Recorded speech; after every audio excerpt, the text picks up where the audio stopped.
Dr. Jones here, and this week's message is about getting sick and what we can do to keep ourselves healthy. Now, oftentimes we worry about getting sick. We worry about getting a cold, or worse, the flu, or especially now even worse, COVID, or some other type of illness like that. But as much as we worry about that, often we tend to overlook the other ways we can get sick or become ill.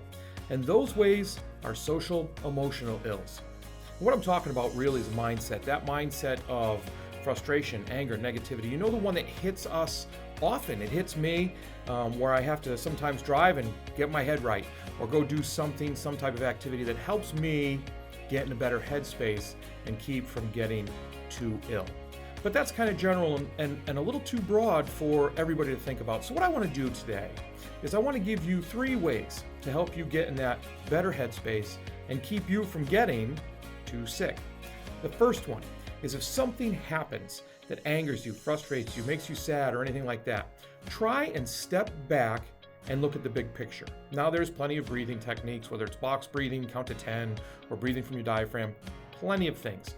Whatever technique or strategy you use that works for you, step back, look at the big picture, and see if what's going on right now really matters. Will you remember it in a week?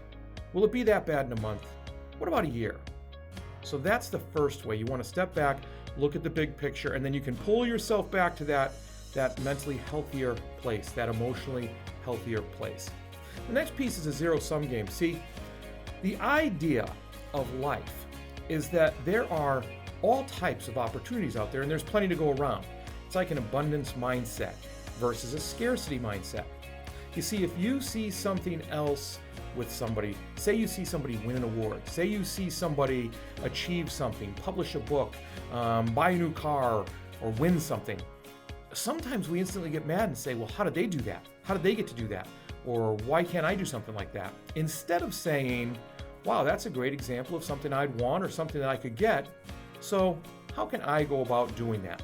Because there's always plenty to go around. Often we don't think so, and we think that other achievements or other moments of happiness for people take away from our ability to have achievements and moments of happiness. Saying it here, I know, sounds silly. Sounds like that doesn't even make sense. Why would somebody think like that?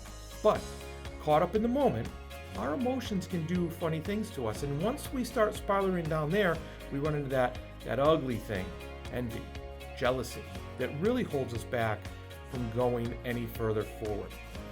Now, the last one is sometimes the most difficult. The third thing, once we've looked at the big picture, we realize that life is not a zero-sum game.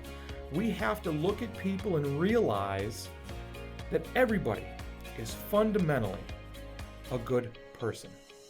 Okay, so some of you, whenever I say all, I'm usually wrong. So I would say 99.9% of the people are fundamentally good people. We just have to realize that. And they're acting from somewhere where we're not sure of what's going on. See, they're good people, but they might have additional stressors we don't know. So maybe they do something that we don't like, or they're rude to us, but we don't know the story behind their current presentation or how they're showing themselves to us. So what we need to realize is that everybody is fundamentally a good person, and everybody's really doing the best they possibly can or know how to. If they could do better, they would. And so once we do that and realize that this person, they may have upset me, they may have said something rude, but they may have something else going on that I'm not aware of, it helps you kind of repeat the circle and realize, you take a step back, look at the bigger picture, understand there might be something else in their story. It helps us ease back into a good mindset and good emotions. So look, nobody likes to be sick, nobody. But the whole idea is we go up and down. Sometimes we feel better than others, whether it's that common cold or whether it's that emotional thing.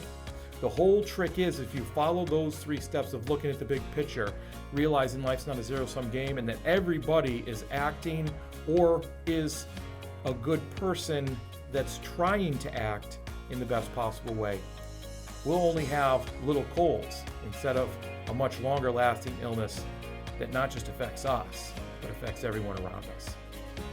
That's all I've got today. So I thank you for listening. I really appreciate it. Never take it for granted. And look, if you found anything valuable in this, if I've said anything that rang true with you, let me know. Give me a comment. Share it with somebody else so that they might find some value too. Remember, be purposeful, act with integrity, and continue to build your character. You have a great day.